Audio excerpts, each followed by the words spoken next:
Talk stuff. Feminism, of course. I'm no friend of feminism, and it's currently facing an internal conflict. And the truth is, it's been facing an internal conflict for some time. I don't think people were as aware of the true nature of feminism from the beginning. It's always been political, and it's always been about a power, and it's always been about empowering a few individuals over the many. But regardless of the history, I think the biggest example in the modern era is J.K. Rowling, Code Pink, the 4B movement, Collective Shout.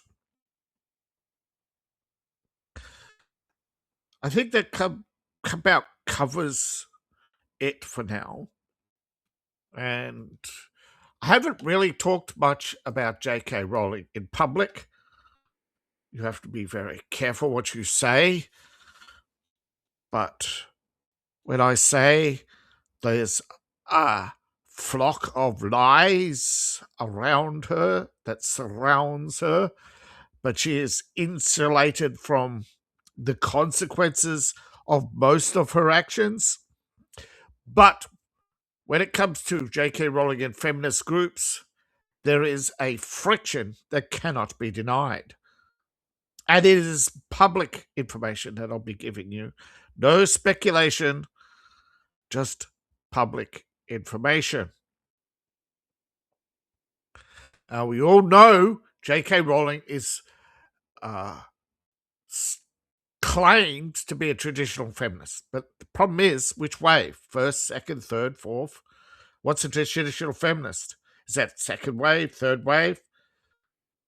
She is not very, and on purpose, evasive. Yes, she's not very specific at all. But she was also, for a long time, very, very vague about her politics. And she, however, has recently become focused on biological sex, gender critical theory, exclusionary practices that don't just include trans, but it's predominantly around trans. But public knowledge puts her as an advocate for sex-based rights. That means privileges for women, support for gender critical groups, any group that excludes the undesirables from the feminist space is funded by her. She has a huge fund, of which, of course, the majority of which comes from her movie royalties, the predominant source of her income. There's also some sort of property trust or some other.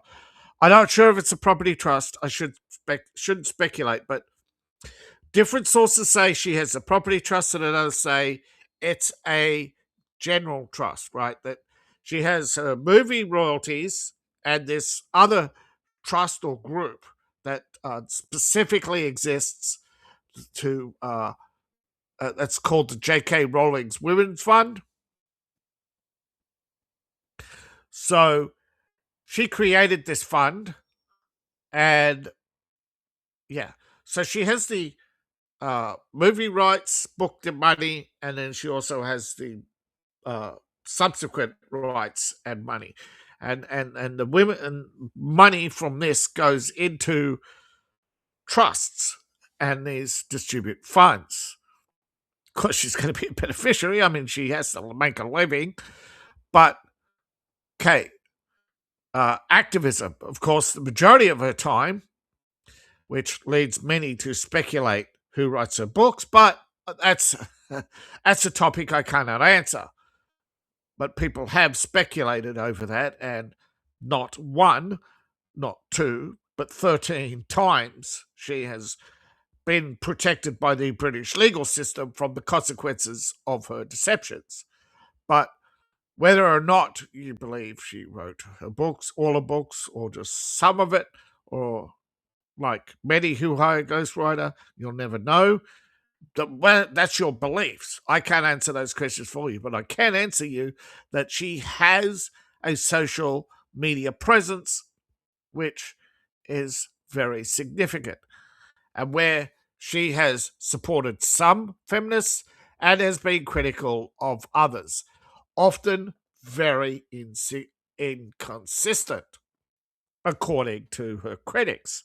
Now, her critics also claim that she is not just active against not just active against trans, but LGBTQ plus IP, Two Spirit, and Justin Trudeau in general. She has come in past into conflict with Keir Starmer over trans, but she doesn't seem to be very critical of two-tier, unlike her previous stances against previous prime ministers, which does lead many to believe that she's politically inconsistent on purpose. But she has been very vocal against trans and has won some court cases in Scotland where people say her money talks and that they're afraid of her. But in general, there seems to be, even when there's ideological alignment, there's still, I mean, this is the problem, isn't it? How much has this got to do with her money? Her groups do not seem to be as big as powerful as other groups, but perhaps it's because she has more behind the scenes influence, or perhaps they're just fearful that she'll move out and they lose their tax revenue that she generates just by being there. But the conflict in J.K. Rowling's politics seems to center on what is a woman, and she seems to go with a rather easy answer, and that's biology, genetics, uh, physical characteristics,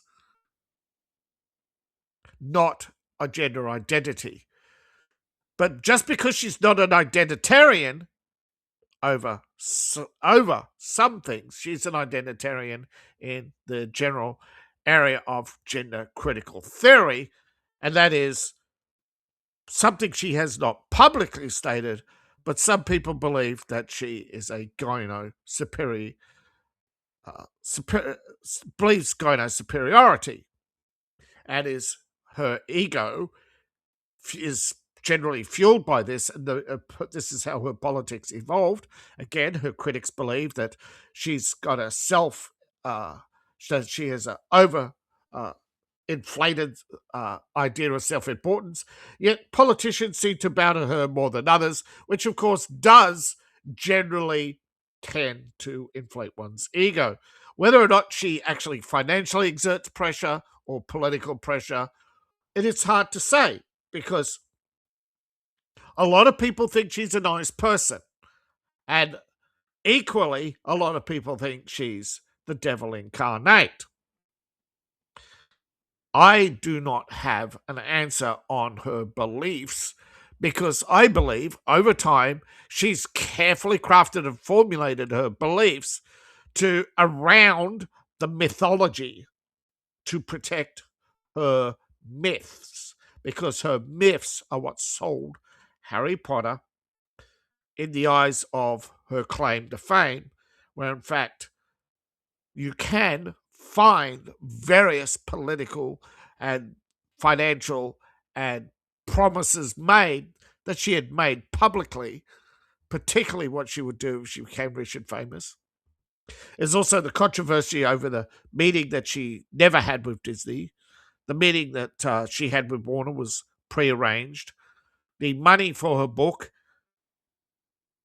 everything about her, there are contradictions that just cannot be answered, right? And when you research J.K. Rowling, you'll find that over the years, right, nobody has really questioned who J.K. Rowling really is and what does she really believe, and how much of her political views, whether or not you believe she's transphobic or anti-LGBT or pro, with selective, uh, uh, but there is a few who believe that over time she became anti-trans, but when she created Harry Potter, she was quite happy to ride the wave of trans and other identitarian groups who latched onto her.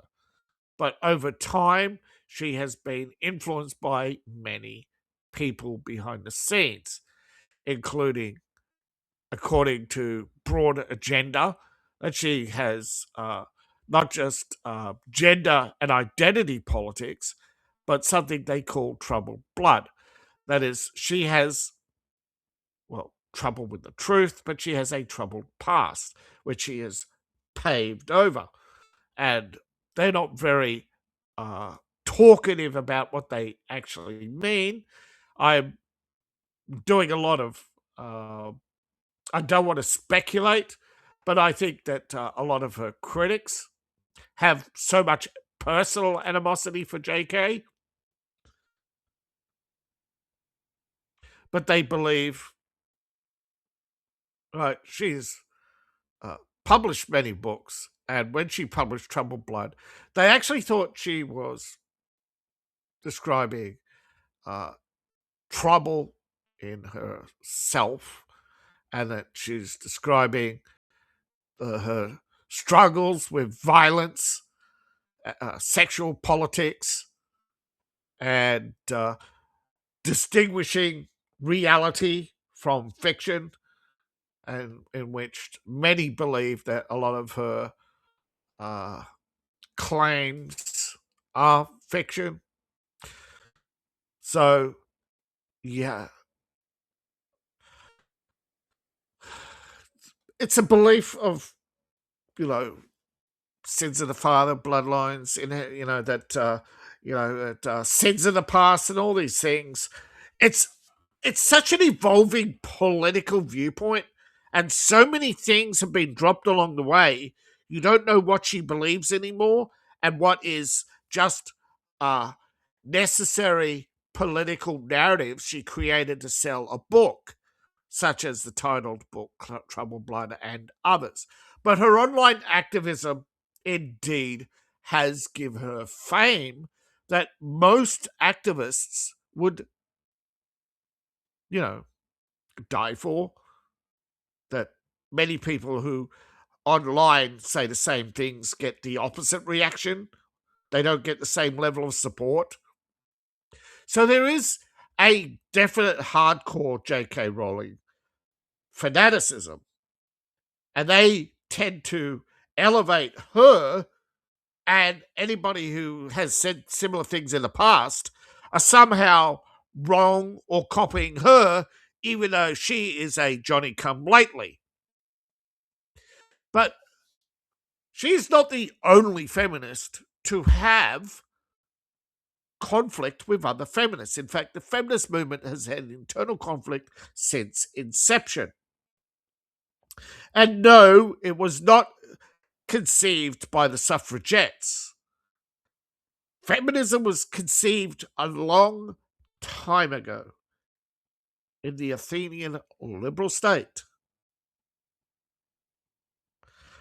But with the collapse of the liberal state, the quest for utopia, or a society of equality, for a eternal, sorry, a eternal society of equality and equity, that is not just the equal distribution of wealth, but the equal distribution of power, right? That's why feminism, democracy movements, and other intersectional movements all coincide. But over the centuries, liberalism has metastasized over and over. Every liberal democracy since Athens has ended in fascism of some kind, When fascism, feminism, Nazism, communism, liberalism, they're all derived from tribal politics of collectivism, where a single leader, and in this case, the feminist movement is trying to, J.K. Rowling in particular, but she is not the only one. The feminist movement is made up of many groups who want rulership. What there shall only be one queen bee. Now, the subject of feminism and trans inclusion and exclusion, of course, is where JK comes into conflict with almost every group, including revolutionary groups who have threatened her life, which is why she's also very litigious lately. I am just trying to report the facts and let you decide, because, quite frankly, when it comes to feminism, whether it's J.K. Rowling or any of her critics, opponents, friends, family, whatever, they're all equally guilty of collectivism. That is to strip you of your individual rights. She is a crime against humanity, in my humble opinion. Anybody who wants collectivism. Now, maybe there is such a good thing as a good empire. But or an empire can be a necessary evil for, but let me assure you that a country and collectivism and maybe the empires I write about are distinct from the real world politics, right, of fascism, communism, feminism, liberalism, where you do not have individual rights. That is the collectivism, whether it's overt or covert, right? J.K. Rowling definitely has hints of covert collectivism of the kind where individuals have rights based on their gender, and she has admitted this. So she is just as guilty as Karl Marx himself. There is no, there should be no distinction between fascism or communism when it comes to illegality, feminism. But we have not reached awakening where we can fundamentally define the things that irk us and come to a much more better governance, where we can say, right, you, no more voting rights. You are collectivist. You could go on your farm and have your little... See, the thing is, that most people don't realize, right? A collective can exist under capitalism. Capitalism cannot exist under collectivism.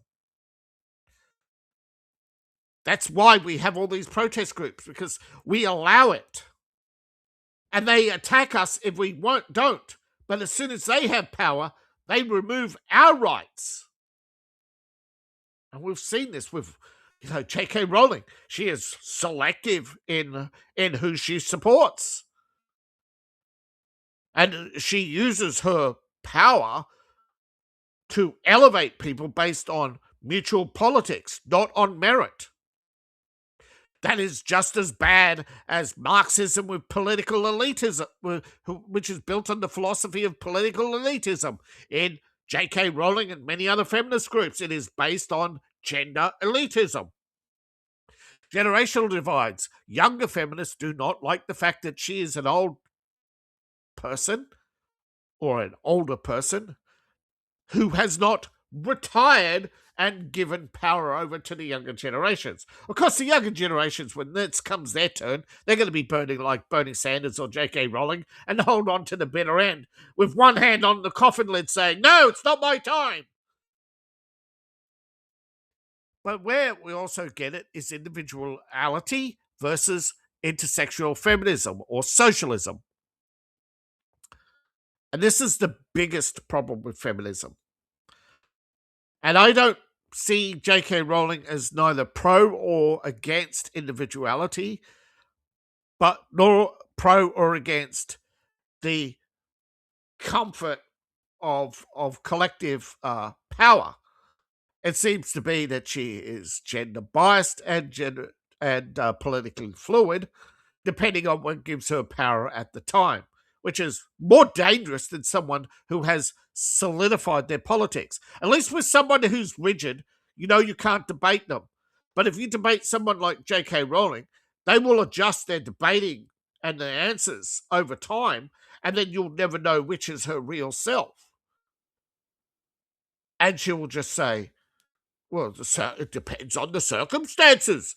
And so you have someone who is willing to throw anybody under the bus if it made her a buck. And let's be honest, that is probably the only assumption I should make, that basically she is a capitalist.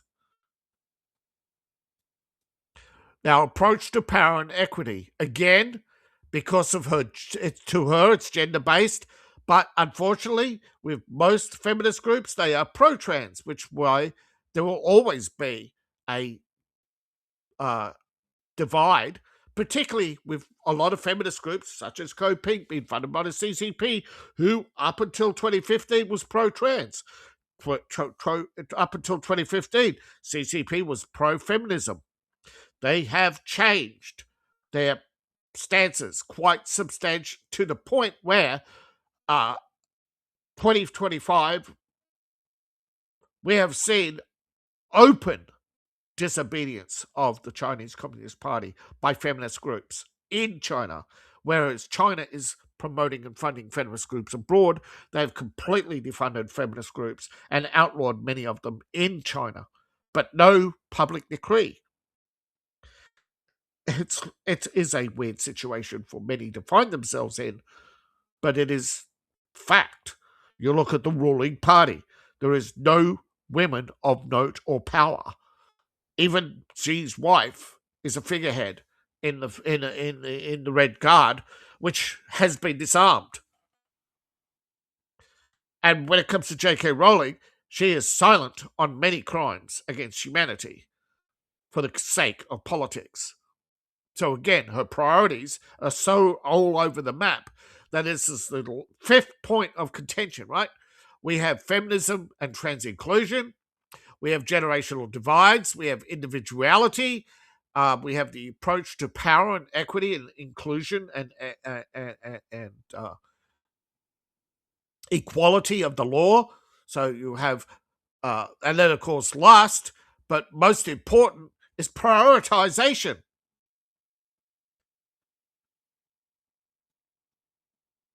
And that is a weird, right? The movement struggles with inclusivity. Often it will prioritize white women, then it will prioritize women of color, then it will prioritize the struggles of Muslim women, but then it will turn against Muslim women in Iran when they disobeyed the Iranian government. They prioritized Russian women and lesbianism and the Russian government and the Chinese government. They have changed their priorities so many times that they no longer have a cohesive group or the possibility of a cohesive group, where intersectionality is just a noun. It's just something they use. It's a word of which has no meaning to them. Of course, they do not see this as a weakness. They see it as their strength. They say, oh, look, we're individuals. But you're an individual group who wants collective power. No such thing. Right? You're a beehive of backstabbers. Now, J.K. Rowling has made many public comments which have caused division, not just about trans. But this is the biggest cause, right? But other statements of her concerns, right? That not enough women in the workplace, not enough women getting awards, not enough women getting book deals, even though they get 80% of the book deals. You look it up. Women don't make enough money. Well, why don't you give up some of your money, JK, to create equity and equality? Shouldn't you give up your enormous wealth? Oh, no, she only does it for tax purposes. And this is where it also creates, the J.K. Rowling's Women's Fund is merely her tax avoidance scheme and influence peddling project. Numerous figures, of course, including Harry Potter stars, have publicly criticised her on trans rights and against her stance. But what they don't seem to do is ever take a stance about her, many of her rhetoric, not just on trans, but she is pro-capitalism. And she's made no bones that she wants the society to be even more capitalist.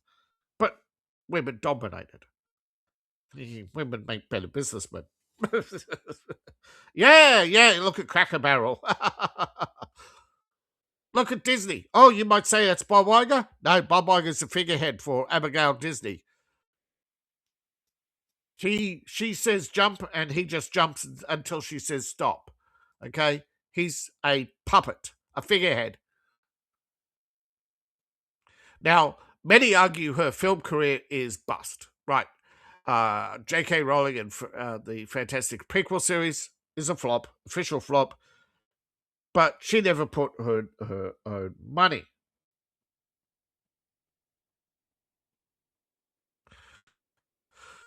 She is struggling to get support from British actors and screenwriters.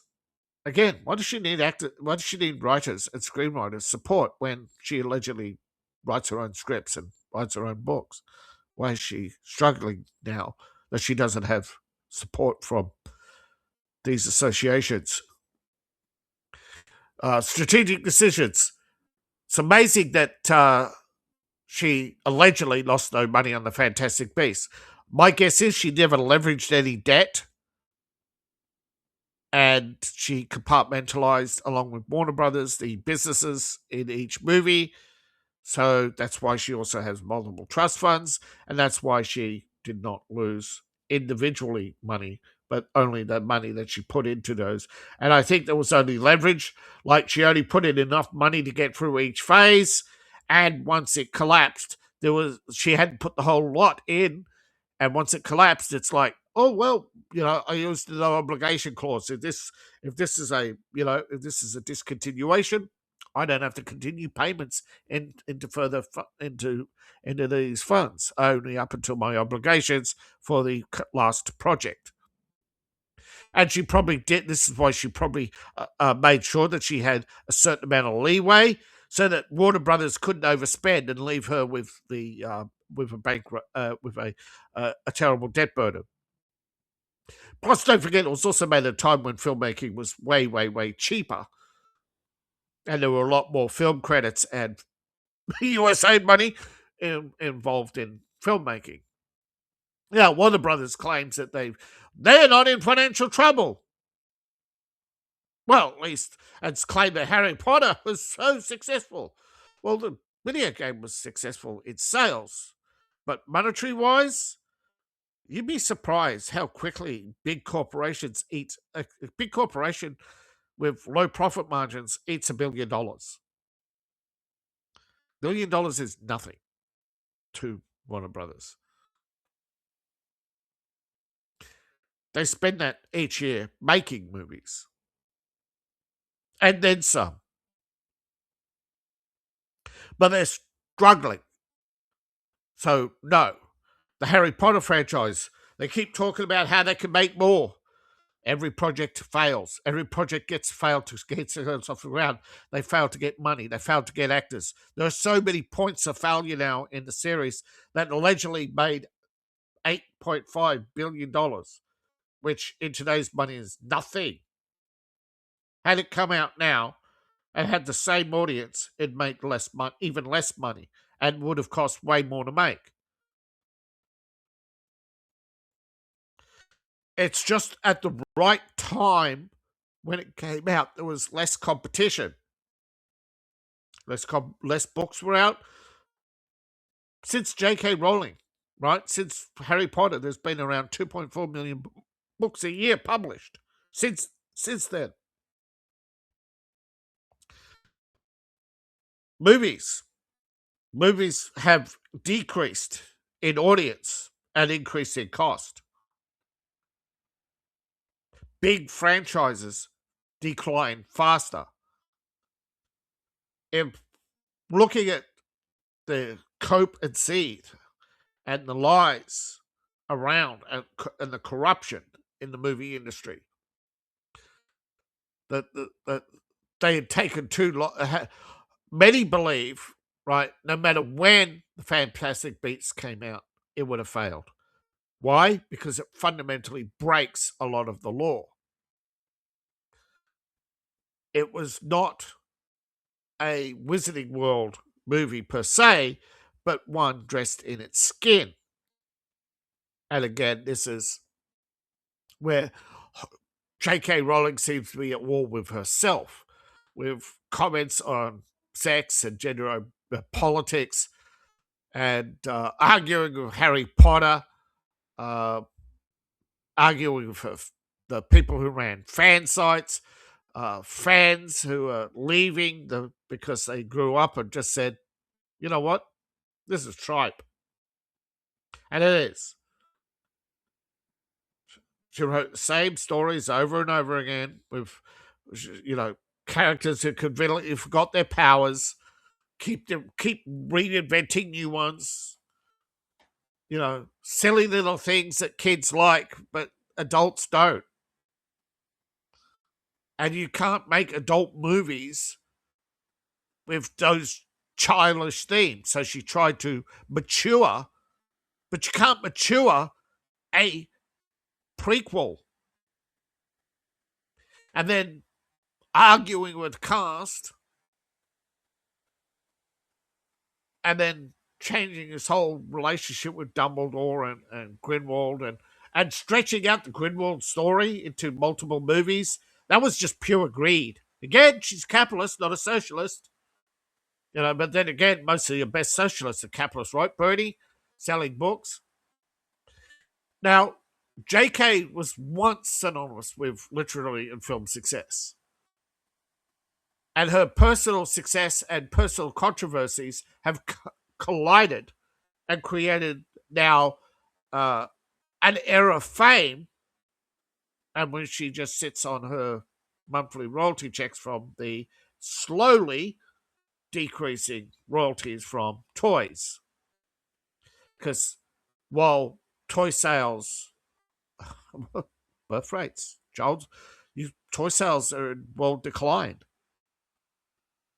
Costs are rising. The quantity decreasing. Collectors aren't collecting because there's no new material. I think it would be a long time before it, and I think she'd be long gone before the franchise dies. But the final books probably would be a reboot, not just of Harry Potter, but the Secrets of Dumbledore, the Wizarding World of America, I forget what they called it, and the other Wizarding Worlds that, there were three of them, I think, in the original book, somewhere in Eastern Europe, I think, right? With and but how's America fit in when you've got only three wizarding schools, but you've got this American franchise with talking about no matches, and yet there's only three Tri-Wizard Cup. There's only three wizarding schools, so just those conflicts alone suggests stuff was made up on the fly, and there was no plan, no central planning. Now, again, various mistakes can be cut down to just being human. But I think it was a sign of desperation unraveling, and fake it till you make it. The J.K. Rowling Handship Club, J.K. Rowling was a lass of means. She was let me see if I can find it.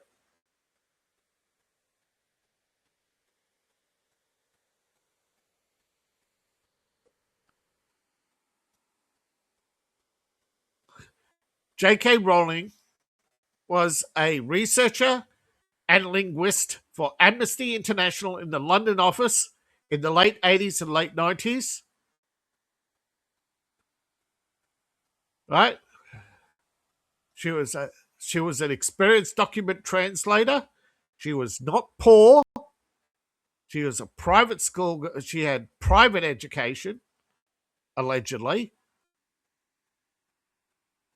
She left her job, right? Moved to Portugal. She changed, however, that story. She was claiming that she, lost her job. She has been challenged over many of her claims. And in recent years, she has broken with Amnesty International over gender identity group. But some say it was a failed stint at... Okay. She studied at Exeter University in 86. She became a single mom of choice, of course, by divorcing her first husband.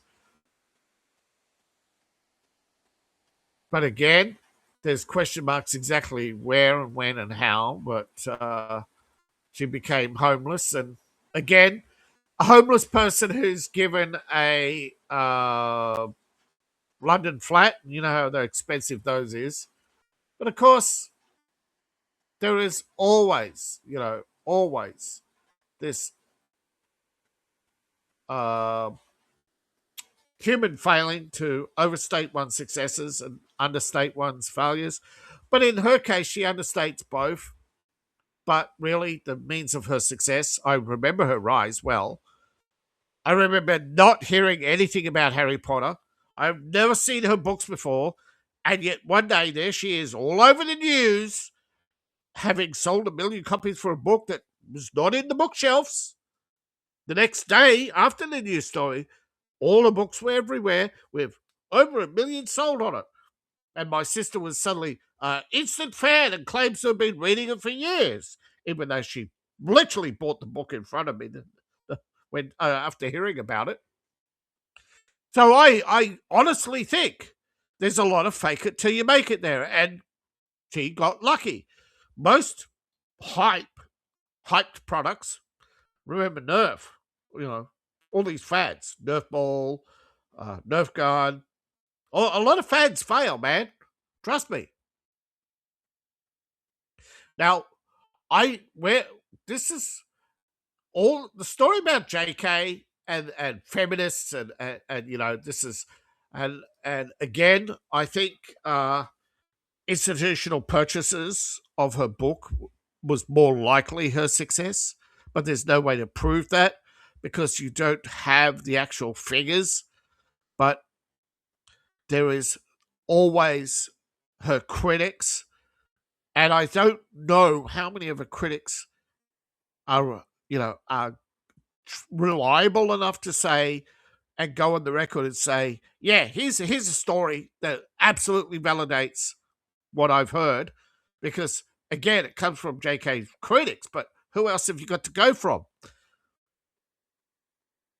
Schools across England showing up at organised events by the BBC.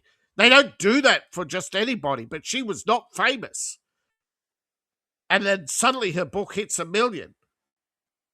Now, it's not the only book to hit 1 million. All get I remember when Harry's book sold 1 million in one day. It is possible. But it's not possible without mass audience awareness. But also, you've got to remember, since the book's come out, there's been decline after decline after decline in book purchases. They claim that Harry Potter got children reading, but why are books in decline? Again, there is just so much hype around her, but you can pull apart every claim. But the closer you get to her, you start running into these memory holes where BBC could just disappear stories. I don't have archive access. how hard it is to, although some people seem to find archive stories quite easily and quite well. Perhaps one day someone will tell me exactly how they find these old stories, but I think there are some archive news nets out there still. I just haven't found one reliable, but I'm pretty sure, right, that feminism is starting to tear itself apart publicly, and the 5 areas where they are most vulnerable, which J.K. Rowling claims all their vulnerabilities are their strengths, the good old cope and seethe. Oh no, all my past failures were just stripping off the excess. No, you got female privilege. Somewhat, you've been bailed out by men financially through your whole life, and you kept landing in the most biggest grift groups there are, NGOs. They are the biggest grifts in the world, in the planet. Money laundering. And working for Amnesty International, the biggest communist grift there is. Peddling influence. Oh, yeah, and a book reaching kids about being special and powerful and sorting themselves into groups. Oh, yeah. Yeah, I could, and special identity politics. I could definitely see the hand of the mysterious gods of the upper echelons grifting and smelling the money and creating their schemes or centered around books that suit their agenda, particularly books that promote witchcraft, because it seems to be a huge obsession, witchcraft and feminism. But where feminism is most vulnerable, of course, is trans issues. I've put this question to men's groups. And no, most men's groups want to gatekeep out trans because it is a disorder and it is a feminist aligned group. And so, yeah, I can see that. But they are still vulnerable in that infighting. Generational divides, ageism. So they are not about equality. They're ageist and worse than any bigot. You want to know if bigotry's still alive? Create a persona online as a black conservative. You'll find racism still exists. Individuality versus intersectionality. Yeah, express an individual thought at a women's rally, any women's rally, and see how long you last. So where else? Equality, equity. We don't see the rich giving up their wealth, so we know they're full of shit. Priorities and priorities, yeah, ever shifting priorities. You can't be for everyone. Not when you have a pyramid society where you have women backstabbing each other their way to the top. It's impossible. They will always eventually betray each other. So there are many, many areas, and the most powerful tool we have is to find, exploit these vulnerabilities and mock them for their hypocrisy, and find those and elevate those who promote anti-feminism. Because I'm telling you now, right, governments are based on trans. They look at trans. As they see the decline of feminism, they will abandon it. I guarantee you, right, that within a decade, when feminism is even less powerful, when countries are tearing themselves apart, look at Iran. Says there's no water, there's no Islam, there's no feminism, there's no communism, there's no Russian alliance. That's when you discover who people really are and who your friends really are.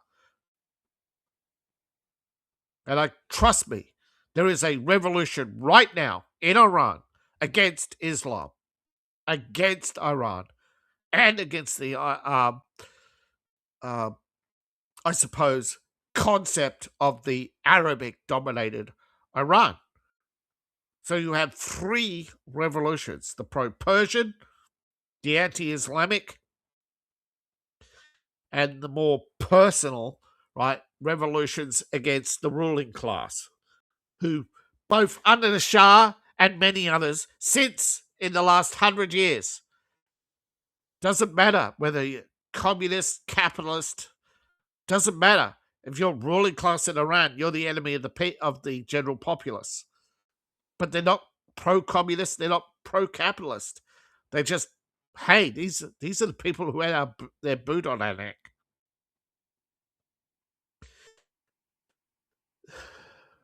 And my point of bringing it up is these internal conflicts in feminism will eventuate, right?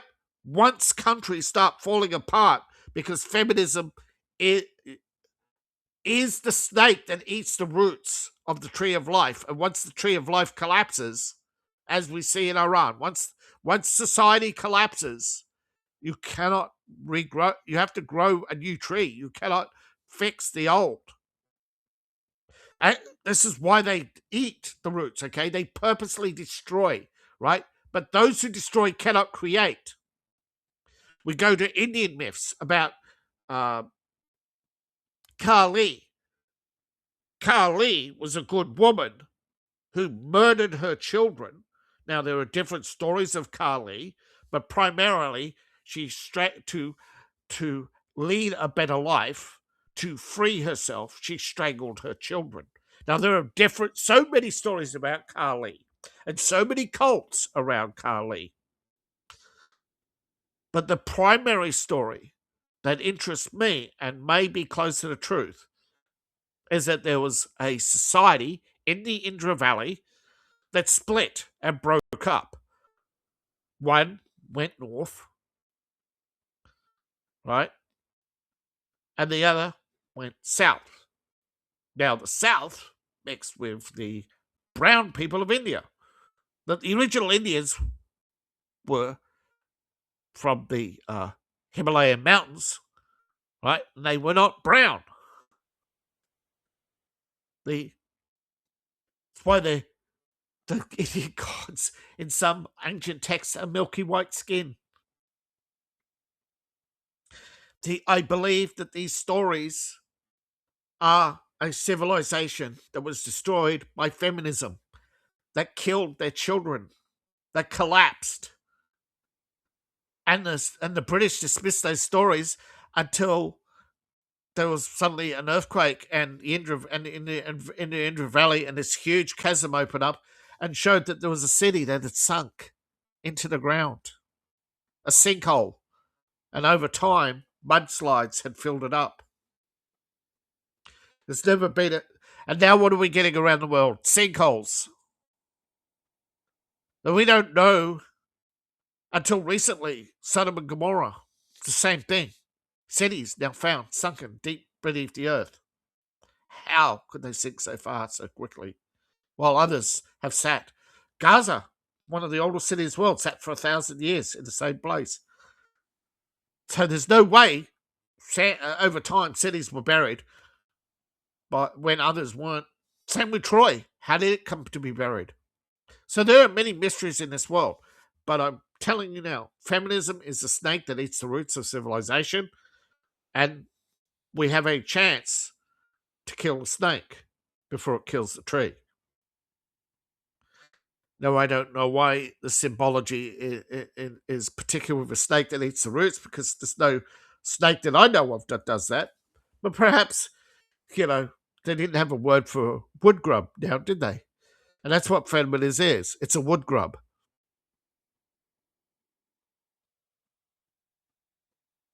So I hope you don't take this as a personal beef with J.K. Rowling, because I don't give a shit about her. She made her money. She's taken a stance. It's her politics, her ideas.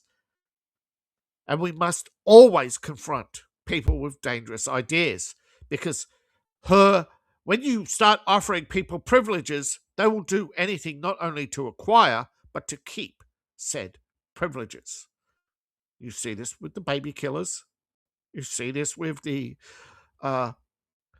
horrid people who put horrid politicians into power, who then sell out your country to foreign interests and then flood your country with foreigners who will vote for them, even though knowing eventually they will vote themselves into power over you. But then they start creating justifications, don't they? But eventually, as always, right wins.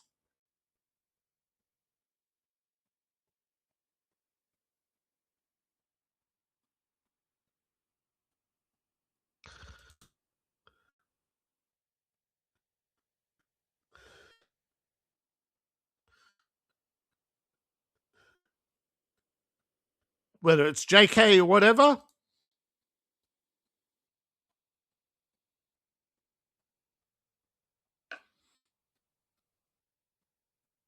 yeah, I don't care what type of feminism is, they're all equally rotten.